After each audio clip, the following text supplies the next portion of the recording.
Imaginen, año 1923, el Kremlin. Por un lado, un hombre brillante, un orador excepcional, creador del Ejército Rojo, teórico de la Revolución Mundial, el favorito de la intelectualidad. Por otro, un oscuro funcionario del partido con un marcado acento georgiano, a quien incluso Lenin, en su testamento, sugirió destituir de su cargo. ¿Quién triunfará en la lucha por el poder en un país donde acaba de morir el líder de la revolución? Estamos acostumbrados a pensar que Stalin ganó porque era más astuto, más duro, más cínico. Pero, ¿y si les dijera que Trotsky no perdió ante Stalin, sino ante sí mismo? ¿Qué si cometió una serie de errores, cada uno de los cuales parecía insignificante por separado, pero que juntos transformaron una victoria casi segura en una derrota catastrófica? Hoy analizaremos una de las batallas más paradójicas por el poder en la historia, una batalla en la que el genio perdió ante la mediocridad. El invierno de 1922 a 1923. Lenin está prácticamente paralizado tras una serie de derrames cerebrales. La cúpula del partido sabe que la cuestión del sucesor es urgente, y, en teoría, Trotsky tiene todas las cartas a su favor.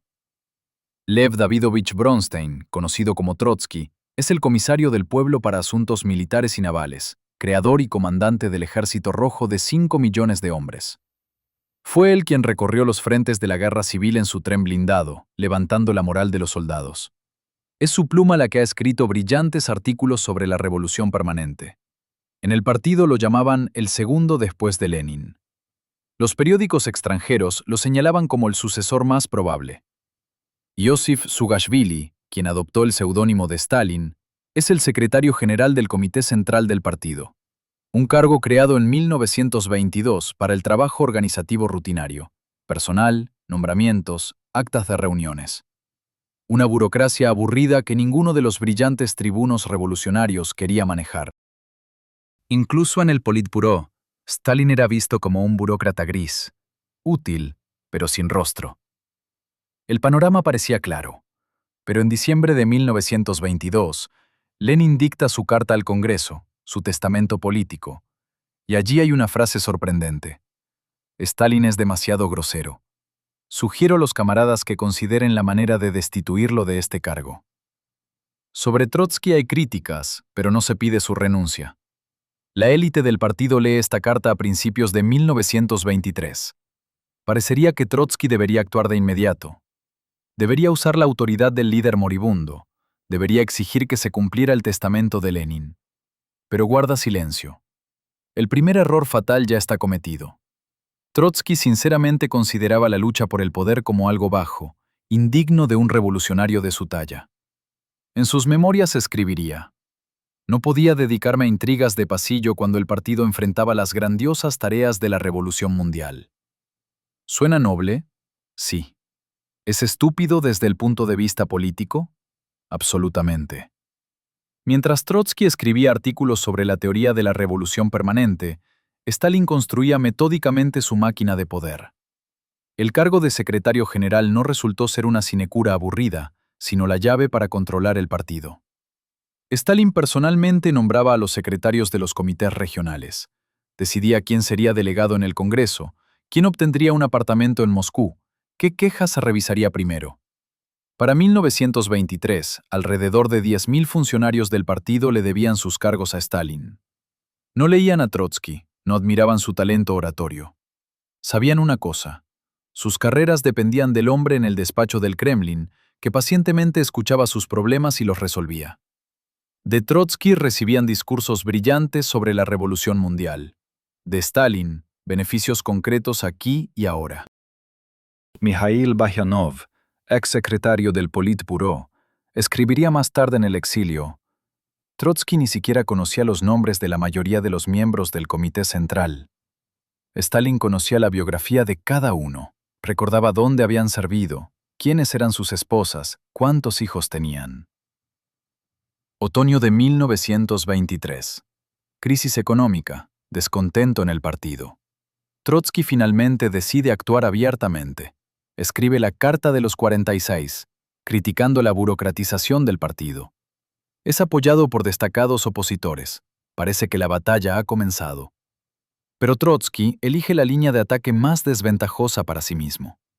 Critica el burocratismo del aparato del partido, exige democracia interna, habla de la necesidad de debates. El problema es que, para 1923, el partido estaba cansado de debates. Los miembros comunes, que habían pasado por la guerra civil, querían estabilidad, no nuevas discusiones. Y Trotsky les ofrecía precisamente eso, debates ideológicos, teóricos, interminables. Stalin responde con un contraataque genial. En la 13ª conferencia del partido en enero de 1924, no defiende el burocratismo, no, defiende la unidad del partido. Recuerda el faccionalismo de los mencheviques, las divisiones que casi destruyen la revolución. Retrata a Trotsky como alguien que divide al partido en un momento en que se necesita consolidación. Las cifras son implacables. De los 128 delegados de la conferencia, solo 3 apoyaron a Trotsky. El resto votó por la unidad, es decir, por Stalin. El 21 de enero de 1924, Lenin muere. Todo el país está de luto. Stalin se encarga de la organización del funeral, lo convierte en un evento grandioso. La momificación del cuerpo, la construcción del mausoleo, el culto al líder. Trotsky, mientras tanto, está enfermo, o mejor dicho, está en tratamiento en el sur. No asiste al funeral. Según él, Stalin le dio la fecha incorrecta de la ceremonia. Quizás sea cierto, pero incluso si fue una provocación, Trotsky debió haber regresado a toda costa. Imaginan la escena. En la Plaza Roja, con un frío de 40 grados bajo cero, cientos de miles de personas están presentes. En la tribuna del mausoleo están Stalin, Zinoviev, Kamenev, toda la cúpula del partido. Despiden a Lenin en su último viaje. ¿Y dónde está Trotsky, el segundo hombre de la revolución? Su ausencia se volvió simbólica. En la mente de los miembros del partido se afianzó la idea. Cuando el partido está en dificultades, Stalin está presente, y Trotsky está en algún lugar lejano. No fue solo un ritual perdido, fue un ensayo para el funeral de la carrera política del propio Trotsky. Años 1925 a 1926. Trotsky forma la oposición unida junto con Zinoviev y Kamenev, los mismos que ayer lo criticaban en los congresos. Pero ahora también ellos entendieron que Stalin los había superado. Trotsky intenta volver a la política pública. Habla en las fábricas, escribe artículos.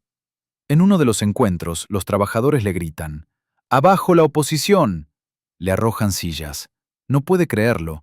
Son los mismos trabajadores por los que hizo la revolución y lo reciben como a un enemigo. ¿Qué pasó?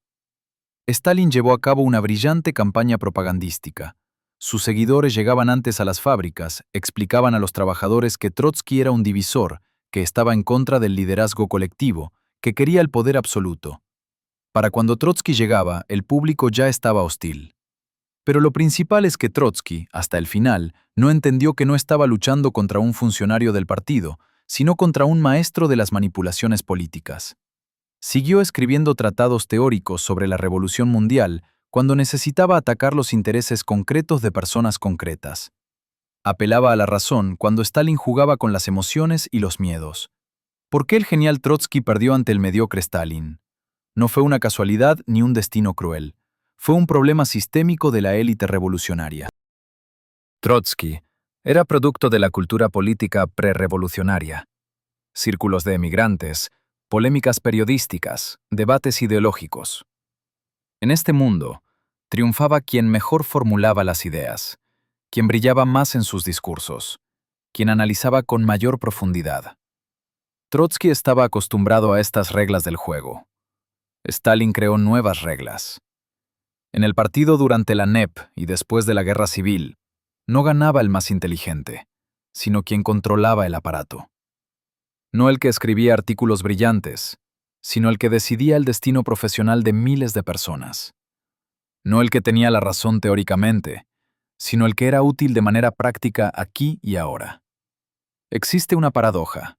Las fortalezas de Trotsky se convirtieron en sus debilidades. Su superioridad intelectual le impedía comprender la lógica de los militantes de base. Su firmeza de principios se transformó en inflexibilidad. Su desprecio por el trabajo burocrático se convirtió en un suicidio político. Obsérvense otros paralelos históricos. Robespierre perdió frente a los más cínicos termidorianos. Cicerón no pudo detener a Octavio. Martov cedió ante Lenin. En todos los casos, el ideólogo más talentoso perdió frente al organizador más práctico. La historia demuestra que, en la lucha por el poder, lo importante no es tener la razón, sino controlar los mecanismos de toma de decisiones. Trotsky, hasta el final de sus días, escribiría que Stalin era el termidor de la revolución, una degeneración burocrática. Teóricamente tenía razón, pero perdió en la práctica. Y en política, como dice la conocida broma, no importa cómo se vota, sino quién cuenta los votos. En 1927, el 15º Congreso del partido expulsó a Trotsky del PCUS. 2 años después, fue exiliado de la URSS. En 1940, un agente del NKVD hundió un piolet en su cráneo en la lejana México. Stalin no solo ganó la batalla partidista, sino que borró a Trotsky de la historia oficial, convirtiéndolo en el enemigo del pueblo número 1. Pero a largo plazo, la historia resultó ser más compleja. Tras la muerte de Stalin, los historiadores soviéticos comenzaron una cautelosa rehabilitación de los reprimidos. La figura de Trotsky se convirtió en objeto de estudio en Occidente. Sus libros, prohibidos en la URSS, dieron forma a corrientes enteras del pensamiento de izquierda. Los historiadores modernos ven en el enfrentamiento Trotsky-Stalin no solo una lucha de ambiciones, sino el choque de dos modelos de construcción del socialismo. Trotsky, con su idea de la revolución permanente y la comuna mundial, frente a Stalin, con su concepto del socialismo en un solo país. El primer modelo era romántico y utópico, el segundo, pragmático y cruel. ¿Qué habría pasado si Trotsky hubiera ganado? Habría sido otra dictadura, quizás menos sangrienta, pero igual de autoritaria. Porque tanto Trotsky como Stalin eran hijos de una época que no creía en la democracia, y estaba convencida de que la historia se hacía con mano de hierro. Trotsky perdió la batalla por el poder, pero su derrota contiene una lección importante. En política, no basta con tener la razón. No basta con ser inteligente. No basta con ser popular. Es necesario comprender los mecanismos del poder y no desdeñar trabajar con ellos. El romanticismo revolucionario es hermoso, pero en el enfrentamiento con el cinismo frío está condenado. Trotsky quiso mantenerse puro, y perdió frente a un hombre dispuesto a ensuciarse las manos. La historia es cruel. Rara vez recompensa los principios. Recompensa los resultados.